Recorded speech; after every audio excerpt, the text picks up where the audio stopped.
सभी को नमस्कार। ठेठ हरियाणा और विश्व प्रेम समाचार पत्र पर आज हमारे साथ धीरज गाबा जी हैं और धीरज गाबा जी से जानेंगे कि टोहाना में जिस प्रकार से धार्मिक उन्माद को लेकर के तनाव पैदा किया गया है उसको लेकर के जानेंगे। तो गाबा जी बताएं कि जो टोहाना के अंदर अब परिस्थितियाँ 3-4 दिन से तनावपूर्ण बनाई गई है धार्मिक उन्माद को लेकर के, और दूसरी तरफ हमारा देश एक संवैधानिक बात करता है, संविधान है हमारा, सभी मजहबों को एक समान से देखता है। तो संविधान को लेकर के और जो अब ये तनाव है इनको लेकर के आप क्या कहेंगे? भारत का संविधान भारत को धर्मनिरपेक्ष देश बताता है और धार्मिक स्वतंत्रता देता है। हर तरह के धर्मों को, हर अनुयायियों को अपने अपने धर्म को मानने की स्वतंत्रता है और जो धर्म को नहीं मानता उनको भी स्वतंत्रता है। तो हर तरह अपनी धार्मिक प्रैक्टिस हर व्यक्ति कर सकता है, इसकी छूट है। आज देखिए भारत की, आज से नहीं, 1947 जो भारत का जो संविधान 1950 में लागू हुआ, 1947 में भारत आज़ाद हुआ, जो भारत की परंपरा है सर्वधर्म समभाव की, भाईचारे की, बहन भाईचारे की, वो आज से नहीं सदियों से चली आ रही है। हमारा जो धर्म है, जो भारत में मल्टी रिलीजियस सिस्टम रहा है, भारत में जिसे कहते हैं कि बहुत अनेकता में एकता की बात रही है हमेशा से। इधर यहाँ बौद्ध भी थे, जैन भी थे, चारवाक भी यहाँ पे हुए हैं जिन्होंने नास्तिकवाद का प्रचार किया, या ईश्वरवाद अनिश्वरवाद की बातें होती रही। यहाँ पर साकार और निराकार भगवान की बात होती रही। एक तरफ आर्य समाज निराकार भगवान की बात करता है कि ईश्वर निराकार है, कण कण में विराजमान है और उसकी कोई मूर्त नहीं है, न तस्य प्रतिमा अस्ति यस्य मा शोभनम, ये जो ऋग्वेद की ऋचा के आधार पर बात करता है। और एक तरफ 33 करोड़ देवी देवताओं का आकार बनाकर यहाँ पर पूजा की जाती है। यहाँ पर धन्ना भगत जैसे लोग हुए जिन्होंने एक पत्थर में से भगवान को पूज लिया। तो तब किसी ने ये नहीं कहा कि मेरी धार्मिक भावनाओं को आहत हो रही हैं, किसी ने मर्यादा नहीं बनाई। लेकिन जब बच्चे एक नाट्य रूपांतरण में काम कर रहे हैं, ये नाटक था, रामलीला पर मंचन था, और जब बच्चे प्रतिभा, जिनको ये नहीं पता कि इससे किसकी भावनाएं आहत होती हैं, निराहत होती हैं, या जिससे सम्मान बढ़ता है, उन्होंने एक जी चैनल पर एक नाटक देखा, उसकी स्क्रिप्ट उठाई और उन्होंने सोचा कि कुछ अच्छा नया करते हैं, और उन्होंने किया। और जो अध्ययन है, चाहे पीएचडी करते हैं, चाहे कोई भी करते हैं, वो अध्ययन के समय हम प्रयोग करते हैं तरह तरह के, और उस पर तभी थीसिस लिखे जाते हैं, तभी आपके मानसिक और दिमागी विकास होता है। इन्होंने क्या किया कि बच्चों को का नाटक देखकर उन्होंने ये शोर मचा दिया कि हमारी धार्मिक भावनाएं आहत हुई हैं। गाबा जी, जैसे आप कह रहे हैं कि शोर मचा रहे हैं, ये जो मामला हुआ था, ये लोग ऐसे भी कर सकते थे कि स्कूल से जाकर के पूछ लेते कि क्या मामला है, क्या कहानी है। सोशल मीडिया के ऊपर ट्रेंड चलाना, ये करना, यानी कि पूरा शोर शराबा करना। देखिए, ये और कुछ नहीं है, केवल राजनीति है, राजनीतिक रोटियां सेक रही हैं। मुद्दों से लोग जनता का ध्यान बटा रहे हैं। अब मुद्दे क्या हैं? महंगाई मुद्दा है, मुद्दे क्या है? बेरोजगारी मुद्दा है, मुद्दे क्या है? कृषि कानून मुद्दे क्या है? मजदूरों को मजदूरी कैसे मिले, मुद्दे क्या है? बेरोजगारों को रोजगार कैसे मिले, मुद्दे क्या है? बिजली पानी की व्यवस्था सुचारू हो, मुद्दे क्या है कि ये जो भारत में पर्यावरण की समस्या पैदा हो गई है उससे कैसे निपटा जाए, भारत के लोगों की आमदन कैसे बढ़ी जाए, ये तीनों काले कृषि कानून कैसे रद्द हो। मुद्दे हैं कि किसान की फसल का उसको हक मिले, मजदूर को पूरी मजदूरी का गारंटी मिले। इस देश को आगे बढ़ाने के मुद्दे हैं। मुद्दे क्या है? इस देश की सुरक्षा के मुद्दे हैं। चीन भारत के अरुणाचल में अपने गांव बसा चुका है, बस्तियां बसा चुका है। उनसे ध्यान भटकाने के लिए, जनता के यूपी के इलेक्शन पर केंद्रित करने के लिए एक पोलराइजेशन पैदा कर लेना, धार्मिक उन्माद बनाकर हिंदू मुस्लिम कर हिंदू धर्म खतरे में है, और ऐसा दिखाकर हिंदुओं के वोट बटोरने का काम, ये सब इसकी एक चाल है। इनको रिलीजन से कोई लेना देना ही नहीं है। ये जितने अपने आप को राम भगत कहला रहे थे, तथाकथित राम भगत, इनको राम का ही नहीं पता। कबीर का वो दुआ था, वो बता दे, एक राम दशरथ का जाया, एक राम घट घट में पाया। इनको कुछ नहीं पता। हम जब बच्चे होते थे हम प्रार्थना बोलते थे स्कूलों में, तुझ में ओम, मुझ में ओम, सब में ओम समाया, कर लो सबसे प्रीत जगत में कोई नहीं पराया। ये हमारी देश की परंपरा रही है, ये हमारे लोगों की परंपरा रही है कि भगवान सर्वत्र है। कोई ईश्वर के नाम से कहता है, कोई अल्लाह के नाम से कहता है, कोई राम कहता है, कोई कृष्ण कहता है, कोई भगवान कहता है, कोई यीशु कहता है, कोई जीसस कहता है, कोई रब कह देता है।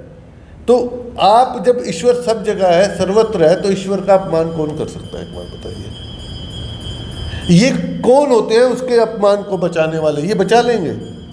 जब ईश्वर ने सबको बनाया है, इनकी थ्योरी के, सबकी थ्योरी क्या, अनिश्वरवाद भी भारत में है, चारवाक भी है, हम उस पर नहीं, लेकिन ईश्वर पे मैं एक बात कहना चाहूँगा कि ईश्वर यदि है और ईश्वर ने सबको बनाया है, ईश्वर सर्वशक्तिमान है, तो यार ये बचाने वाले कौन है? ईश्वर इनको बचाता है कि ये ईश्वर को बचाएंगे? ये पहली बात है।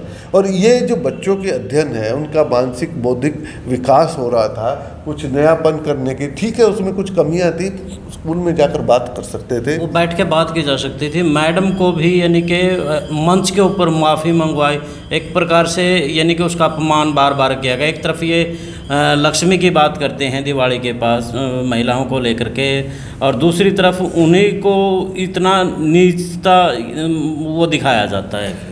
बिल्कुल सही बात है कि आपने एक देखिए, मैडम मधु शर्मा की एक वीडियो आई थी उस बेंचन के बाद, जब ये विवाद हुआ, उन्होंने सरेआम माफ़ी मांगी थी। वो भी ब्राह्मण परिवार से हैं, और वो वाले ब्राह्मण नहीं है कि जो कभी कुछ खेती करते हो, या वो कर्मकांडी ब्राह्मण हैं जिनके पिताजी कर्मकांड भी किया करते थे और पुरोहिती भी किया करते थे, जिनको धर्म की सारी नॉलेज है। आप ये देखिए कि इनके पास ही रामलीला होती है, कई रामलीलाओं में फूहड़ गीत चलते हैं। आप कितने धार्मिक आयोजन लगा लीजिए, चाहे गणपति विसर्जन है, चाहे दुर्गा पूजा है, चाहे कावड़ है, वहाँ भी कुछ ऐसे चीज़ें हो जाती हैं चाहे अनचाहे में, कि जो कि धार्मिक आस्था से कहीं ताल्लुक़ नहीं होता उनका। और ये ऐसे उदाहरण नहीं, ऐसे सबूत हैं, सरेआम होते हैं, लेकिन वो उसको मुद्दा नहीं बनाएंगे।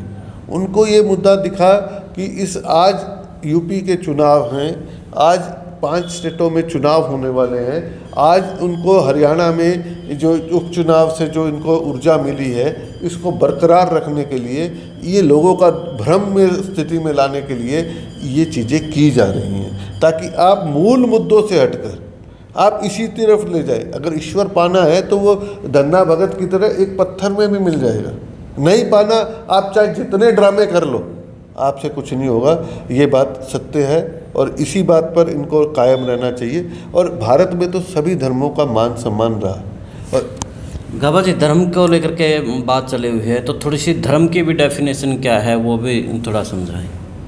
देखिए, धर्म की डेफिनेशन जो है, जो भारत के हम ग्रंथों में आती है, धर्म का मतलब है धारण करना, धर्म का मतलब है ड्यूटी, धर्म का मतलब कर्तव्य।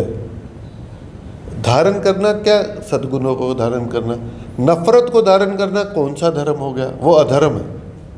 तो ये तो अधर्म की बात है, ये अधर्म की बात है। हमारे धर्म में क्या है? धर्म की जय हो, अधर्म का नाश हो, प्राणियों में सद्भावना हो और विश्व का कल्याण हो। सर्वे भवन्तु सुखिनः, सर्वे सन्तु निरामया, सर्वे भद्राणि पश्यन्तु मा पश्येत् दुर्भाग्यम्। सबका सुख मांगा गया है, विश्व का कल्याण हो, सरबत दा भला, जो बाबा नानक ने कहा, सरबत दा भला, मतलब किस धर्म में कहा गया है? और बौद्ध धर्म तो कहता है कि इच्छा ही दुख का कारण है। आप क्या करना चाह रहे हैं इस देश के अंदर? इस देश में विज्ञान को आप घटाना चाह रहे हैं, इस देश में आप तरक्की को ख़त्म करना चाह रहे हैं, इस देश में आप आदिकाल में ले जाना चाह रहे हैं, ताकि आदमी सोचे ही ना। आदमी जैसे तालिबान कर रहा है अफ़गानिस्तान के अंदर, तरक्की पसंद लोगों को ख़त्म कर रहा है। वहाँ से लोगों का हालत देखा था क्या हुआ था जब तालिबान आया था? जहाज़ से ऊपर गिर के लोग मरे थे।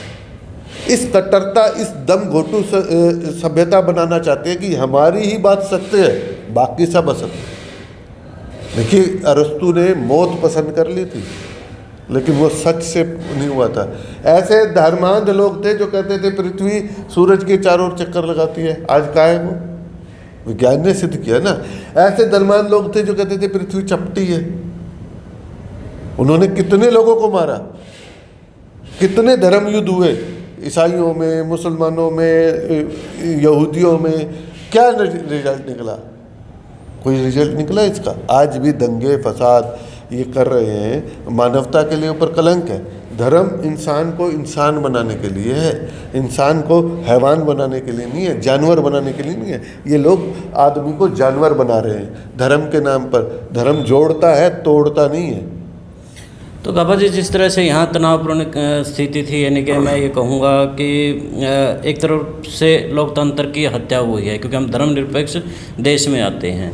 तो जिस प्रकार से अगर इसमें लीगल चीज़ बनती है, जैसे स्कूल का भी नाम इन्होंने बदलवाने के लिए कहा गया है, और सी बहुत सी चीज़ें हुई हैं, अगर इसमें लीगल चीज़ें आती हैं, क्या किसान मोर्चा इसके ऊपर कार्रवाई करवाने के लिए कोर्ट से या कुछ ऐसी लीगल पहलू की शुरुआत करेगा? देखिए, किसान मोर्चा जो है वो अभी 3 काले कृषि कानूनों के खिलाफ लड़ रहा है, और उसके साथ साथ जो मुद्दा है एमएसपी का है। हमारा सिर्फ और सिर्फ उस पर फोकस है, किसान मोर्चा का। लेकिन उसके साथ साथ हम इस देश के नागरिक भी हैं, हम भारत के नागरिक हैं, भारत के संविधान को मानने वाले लोग हैं, और उसको मान के उस संविधान के दायरे में बात करने वाले लोग हैं। और हमारा मंच जो है राष्ट्रीय मजदूर किसान मंच, ये मजदूर किसान की बात करता है, ये आम भारत के आम लोगों की बात करता है। भारत के हमारा नारा भी यही है, जय मजदूर जय संविधान, जय जवान जय किसान। तो हम संविधान को बचाने की लड़ाई लड़ रहे हैं, और उस पर जो लीगल प्रोसेस होगा, जैसे कि किसी पर ज़बरदस्ती आप फोर्सफुली उसका नाम चेंज करवाने के लिए नहीं कह सकते। और जिन लोगों ने ये काम किया है, कम से कम उनको चिन्हित कर कर सरकार उनको कानूनी दायरे में दंडित करे। एक बात। दूसरी बात कि जिन बच्चों के ऊपर जो मानसिक तनाव पैदा किया इन्होंने, जो ये प्रेशर बनाया गया बच्चों पे, उनके ऊपर पास्को के अंदर केस दर्ज होना चाहिए। चाइल्ड प्रोटेक्शन ऑफिसर को इसको संज्ञान में लेना चाहिए, और नहीं तो और मानवाधिकार आयोग को भी इसको संज्ञान में लेकर इस को पे काम करना चाहिए। इसके लिए हम पत्राचार, हम प्रशासन के साथ, पीओ के साथ, चाइल्ड प्रोटेक्शन ऑफिसर के साथ, यहाँ के प्रशासन के साथ, और एनएचआरसी के मतलब राष्ट्रीय मानवाधिकार आयोग के ऊपर ज़रूर लिखेंगे, और बाल आयोग को भी लिखेंगे कि इस तरह की घटनाओं पे बच्चों पर जो दुष्प्रभाव पड़ता है, कम से कम ऐसे ऑटोक्रेट अराजक तत्वों को यहाँ अगर एक सबक मिल गया तो आगे से ऐसी बात नहीं होगी। एक प्रोसेस के दौरान तो हो तो अच्छी बात है, आप उनकी स्क्रिप्ट को चेक कर सकते हैं, वो एक गाइडलाइन दे दे तो अच्छी बात है। लेकिन आप ऐसे क्या सड़क पे गए और हम कहेंगे तो हम ऐसे कर देंगे, ये कौन सा तरीका है? ये कौन सा कानूनी तरीका है? किस तरीके से आप जाइए ना, प्रशासन से बात करिए, प्रशासन प्रिंसिपल से बात करेगा, प्रिंसिपल ने माफ़ी मांग ली, आगे से ऐसा नहीं होगा, तो आप फिर और क्या चाह रहे थे? आप राजनीति कर रहे हैं ना, आप जाकर चेहरा चमकाने की राजनीति कर रहे हैं ना। आप सड़क पर बैठ कर ये प्रदर्शन कर रहे हैं, स्कूल के बाद प्रदर्शन कर रहे हैं, किसी बच्चे को के ऊपर तनाव हो जाए, कोई बच्चा ज़्यादा मानसिक उसमें आ जाए रोग में, तो कौन जिम्मेवार होगा? तो स्कूल के बाहर करना ये शोभनीय काम है क्या? स्कूल और हॉस्पिटल, हम भी प्रदर्शन करते हैं, हम सड़क जाम करते हैं, तो इन दो स्कूल बसों को हम नहीं रोकते और हम इसको एम्बुलेंस को नहीं रोकते। ये मानवीय गुण है। ये बच्चों पे और पे जो अत्याचार किया इन्होंने, ये इंसान के नाले लायक नहीं है। ये बच्चों का मानवीय इनके खिलाफ कार्रवाई बनती है। इन्होंने बच्चों को प्रताड़ित किया है। दूसरी बात इन्होंने किया है कि इन्होंने ये जो स्कूलों के बाहर जो लगाया है, ये अमानवीय है, अनकॉन्स्टिट्यूशनल है, असंवैधानिक है। इस पे कार्रवाई सरकार को ज़रूर करनी चाहिए। नहीं करेगी तो हम एक लेटर लिखेंगे और इस पर हम इस मुद्दे को आगे बढ़ाएंगे, क्योंकि ये देश को बचाने की लड़ाई है, ये इस देश के भाईचारे को बचाने की लड़ाई है। हम नहीं चाहते कि टोहाना की धरती जो भाईचारे की धरती है वो इनकी क्या नाम है प्रयोगशाला, दंगों की प्रयोगशाला बने। हम इसको दंगों की प्रयोगशाला बनाना नहीं चाहते। गाबा जी धन्यवाद। एक बात और इसमें स्कूलों के अंदर बच्चों का विकास होता है, वहाँ पे यानी कि सभी भगवानों को एक दृष्टि से देखना और ये चीज़ें वहीं से सीखी जाती है, इंसानियत का पाठ वहीं से पढ़ाया जाता है। लेकिन मजहबी पाठ के लिए वहाँ पे जो खेल रचा गया, अगर यही खेल पूरे देश के अंदर खेला गया तो ये देश के लिए बड़ा खतरनाक होगा। सोचें और कमेंट में हमें ज़रूर बताएं। जिंदाबाद।